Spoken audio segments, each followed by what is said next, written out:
Congressman Paul from Texas. Thank you, Mr. Speaker. Gentleman's recognized for 5 minutes. Thank you, Mr. Speaker. Federal Reserve Chairman Ben Bernanke does not want us to know any of the details of the Fed's secret operations. This position is not surprising and has been typical of all central bank chairmen. Bernanke's stated goal is, quote, to design a system of financial oversight that will provide a robust framework for preventing future crises, close quote. During its 96 years of existence, the Federal Reserve has played havoc with our economy and brought great suffering to millions through unemployment and price escalation. And it has achieved what only a central bank can, a steady depreciation of our currency. Today's dollar is now worth 4 cents compared to the dollar entrusted to the Federal Reserve in 1913. 96 years should have been plenty of time for the Fed to come up with a plan for preventing economic crises. Since the Fed is the source of all economic downturns, it's impossible for any central banker to regulate in such a manner to prevent the problems that are predictable consequences of his own monetary management. The Federal Reserve fixes interest rates at levels inevitably lower than those demanded by the market.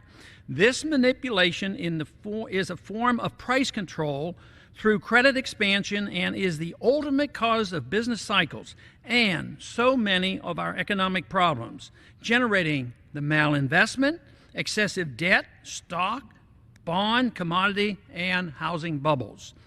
The Federal Reserve's monetary inflation indeed does push the CPI upward, but concentrating on the government's reports of the CPI and the PPI is nothing more than a distraction from the other harm done by the Federal Reserve's effort at central economic planning through secret monetary policy operations. Real inflation, the expansion of our money supply, is greatly undercounted by these indices. In response to our latest financial crisis, the Federal Reserve turned on its printing press and literally doubled the monetary base.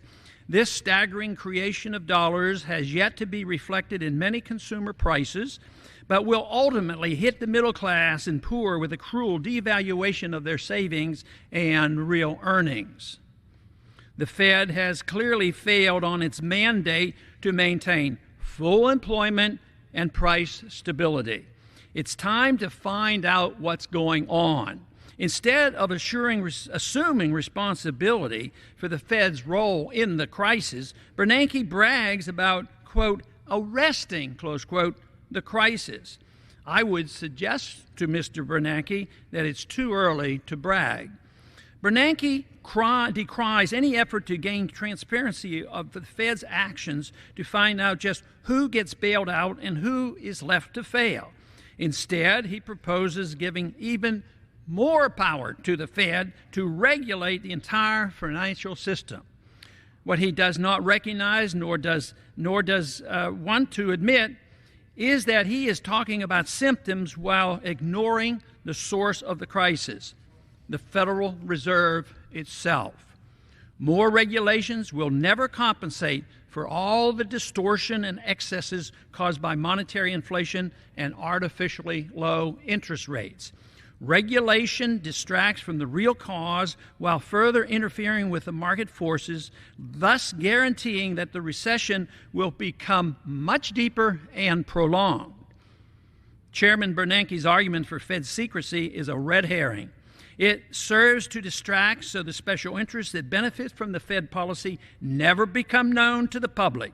Who can possibly buy this argument that this secrecy is required to protect the people from political influence? My bill, H.R. 1207, has nothing to do with interference in monetary policy. This was explicitly stated in the amendment voted on in the Financial Services Committee. Bernanke's argument for protecting the independence of the Fed is his argument for protecting the secrecy of the Fed. Chairman Bernanke concludes that, quote, America needs a strong, think cartel, non-political, think Goldman Sachs, and independent, think secret.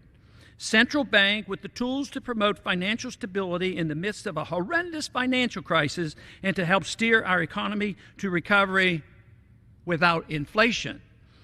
This belief is a dream that one day will become a nightmare for all Americans unless we come to our senses, stop our wild spending, runaway deficits, printing press money, massive bureaucratic regulations, and our unnecessary world empire. A crucial step toward fixing these problems will be transparency of the Federal Reserve. I yield back the balance of my time. The gentleman yields back.